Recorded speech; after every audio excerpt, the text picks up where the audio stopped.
Hello friends, என் பேர் ஃபாசில். இப்போ வந்து என்ன பார்க்க போகிறோம்னா, நம்ம ஒயிட் கோட்டோட ஹிஸ்ட்ரியத்தை பற்றி பார்க்க போகிறோம்.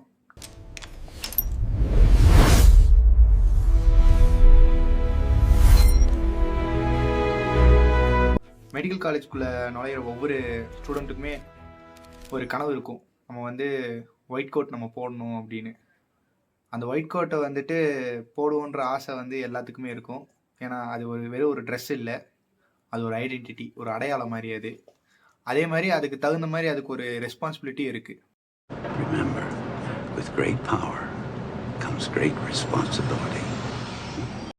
ஆனா எப்பயே யோசிச்சிருக்கீங்களா, why white, why not black or why not blue? Is it just for style or there is a scientific reason behind it? அதுதான் நம்ம இன்னைக்கு பார்க்க போறோம். பாஸ்ட்ல பார்த்தோம்னா பிளாக் கலர் கோட்ஸ் தான் யூஸ் பண்ணிட்டு இருக்காங்க 19th சென்ச்சுரியிலலாம். அப்போ வந்து ஒயிட் யூஸ் பண்ண மாட்டாங்க. ஏன்னு பார்த்தீங்கன்னா அது வந்து ரொம்ப ஒரு ரெஸ்பெக்ட்காக மட்டும்தான் பிளாக்கை யூஸ் பண்ணிட்டு இருந்திருக்காங்க. இன்னொன்று வந்து பிளாக் கோட்டில் வந்து கரை வந்து சுத்தமாக தெரியாது. அதே மாதிரி அந்த காலத்தில் வந்து அந்த ஜெர்ம் தியரி பற்றி லைக் கிருமியை பற்றியும் எல்லாம் அவ்வளோக்கா தெரியாது. 1900s வந்துட்டு எல்லாமே மாறிச்சு. அப்போ தான் வந்துட்டு நம்ம வந்து பாக்டீரியா அண்ட் ஜெர்ம்ஸு அது அந்த மாதிரி தான் எல்லாமே டிசீஸை காஸ் பண்ணுற ஏஜென்ட்னு கண்டுபிடிச்சோம். அப்போ தான் வந்து டாக்டர்ஸ்க்கு வந்து ஒயிட் கோட்டுக்கு மாறினாங்க. ஏன்னா அதில் வந்து சின்ன ஒரு தூசி பட்டாலுமே தெரிஞ்சிடும். அதே மாதிரி அவங்க ஃப்ரீக்வெண்ட்டாக வாஷ் பண்ணிகிட்டே இருக்கணும், இல்லை ப்ளீச் பண்ணி க்ளீன் பண்ணி வச்சுருப்பாங்க. பிளாக் வந்துட்டு ஒரு சேட்னஸ் ரிலேட்டடாக பண்ணுற மாதிரியே இருந்துச்சு.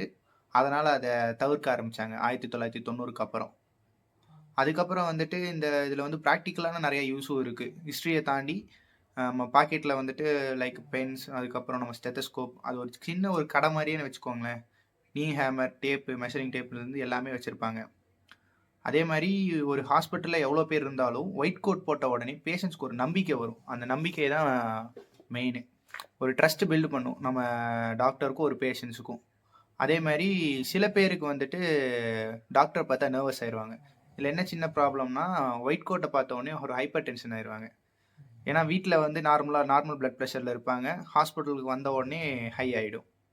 அதனால தான் சில பீடியாட்ரிஷியன் வந்துட்டு கிட்ஸ் டாக்டர் இருக்காங்களா, குழந்தைங்க நல மருத்துவர், அவங்க வந்துட்டு different colours like green R blue colour scraps, அந்த மாதிரி பிரைட் கலரில் இருக்க ஸ்க்ரப்ஸ் போட்டு இருப்பாங்க. ஸோ நெக்ஸ்ட் டைம் நீங்கள் ஒரு டாக்டரை பார்க்கும்போது, இல்லைனா நீங்களே அந்த கோட்டை போடும்போது, remember you are wearing 100 years of medical history. இந்த கோட் உங்களுக்கு வெறும் ஒரு ஸ்டேட்டஸ் இல்லை, அது ஒரு சர்வீஸ். உங்களுக்கு இந்த வீடியோ பிடிச்சிருந்தா லைக் பண்ணுங்கள், உங்கள் ஃபியூச்சர் டாக்டர் ஃப்ரெண்ட்ஸுக்கு ஷேர் பண்ணுங்கள். பாய். கமெண்ட்டில் வந்துட்டு நீங்கள் ஃபஸ்ட் டைம் ஒயிட் கோட் போட்டப்போ என்ன ஃபீல் பண்ணீங்க, ஆர் எப்போ போட போகிறேன்னு வெயிட் பண்ணுறீங்கன்னா அதை கமெண்ட்டில் போடுங்க.